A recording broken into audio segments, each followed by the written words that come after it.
Yes, this is the greatest threat to humanity. It always has been because it leads to genocide, is the mass psychosis, mass formation, it's also known as.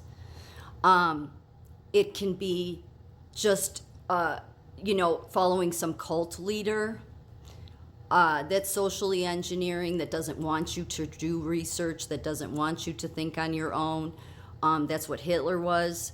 But propaganda, I see many people post this, that Obama signed something with the Smith-Mundt Act that allowed the American media to propagandize. No, it goes back further. It's always been going on.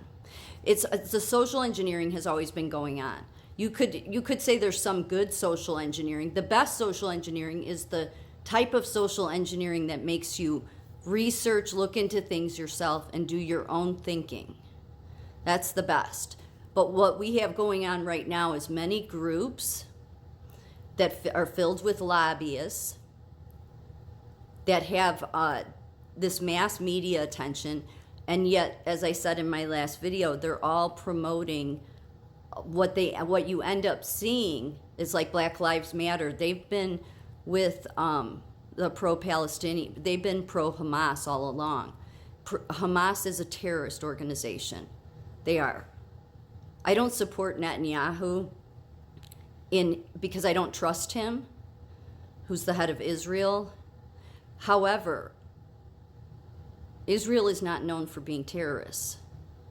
And again, you have to separate the government from the innocent people. Okay? So, Iranian people actually know this. Yes, the innocent Iran people, and again, not the government, the innocent people. This was 2022. In Twist, Iranians chant death to Palestine to protest regime because they know that their countries, the government that they don't even support, is funding Hamas and Hezbollah and these terrorist organizations. That's the kind of social engineering. So they've snapped out of it, likely because of the fact of the horrors they live under.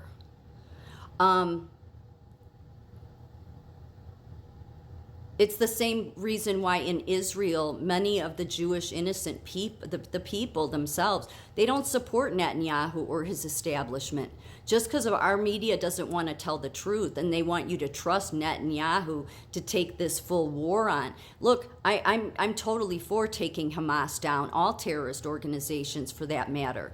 But many of the terrorist organizations are running the government. And many people like to say, well, the Palestinians voted them in. Did they? They've been socially engineered.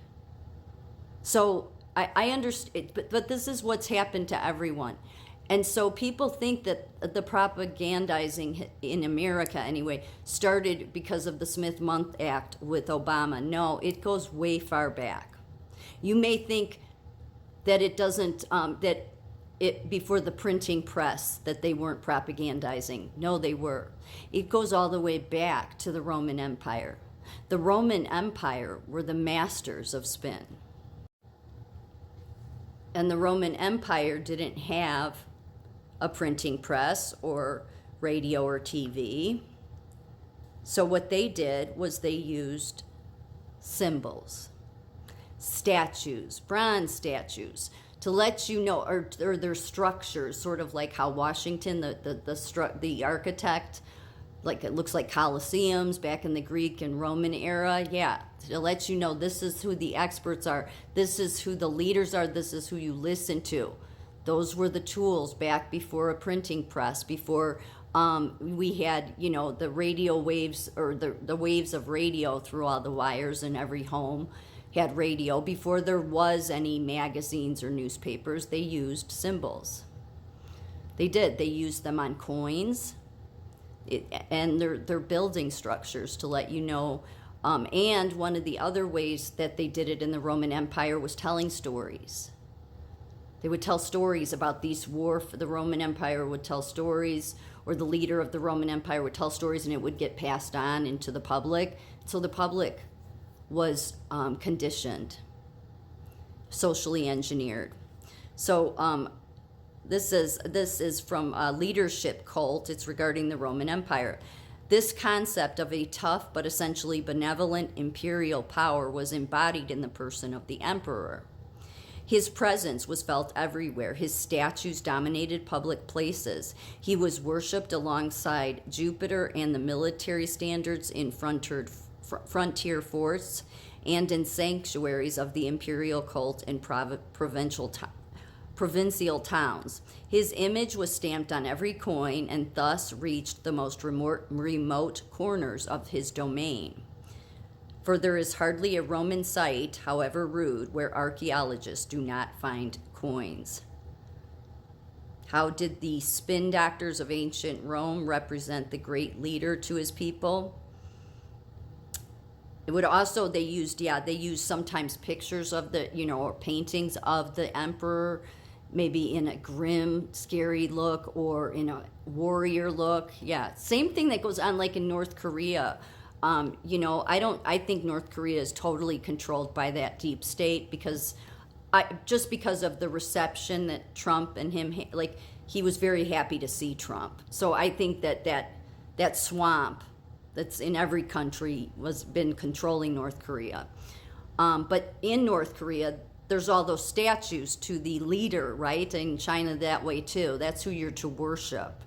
Yes, well, they did that during the Roman Empire. That's why, this is all proving the Bible. Let me get to it here. Propaganda is considered to be a modern political art, but the Romans were masters of spin. How did Roman leaders communicate their power and their policies to a massive and diverse empire? Well, I just told you. Through the structure of their buildings, their colosseums, their statues everywhere, through their faces being imprinted on coins, and through stories that would be passed down and then by word of mouth.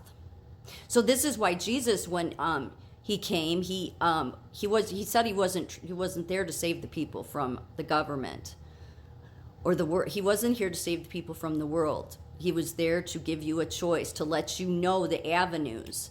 And again, he talked more about hell and demons than he did about heaven on earth. And basically to give you a choice that you can continue to follow experts, you can continue to follow a man of this world, or you can look to God and let him guide. It's really, it proves it. It does. Here's why. Because Jesus said, and I'll show the quote in a minute, he talked about the prince of the air in regards to Satan, the devil, the evil. Prince of the air. Why prince of the air? You could say energy, or you could say radio waves, TV into every home. Because in order to socially engineer, it's something that has to be said over and over again to people. It's for them to come to accept it. That's just proven. So that's why you see this war. And that's the best thing people can do. Everybody says, oh, we need to go. No, it doesn't do any good to take up arms unless they're coming to your doorstep, and doing something to you or your family. It doesn't do any good. Because the best way is to help, it has to go until there's enough people that have stopped and that have stepped outside the box. And obviously some just won't. But the only way that you can possibly get people to even question the reality that's been given to them being false is trauma, unfortunately. That's the only thing that has been shown that will sometimes snap people out of it. And they will realize, why am I believing this? So given that propaganda went back to the Roman Empire, this is why, just another reason why the Bible is true. Ephesians 2:2, in which you once walked following the course of this world. When you were in sin, following the course of this world, following the prince of the power of the air, the spirit that is now at work in the sons of disobedience. Prince of the power of the air. Jesus knew exactly the words to say that would resonate even to this day. Because how does the radio and TV make it into every home? Well, waves.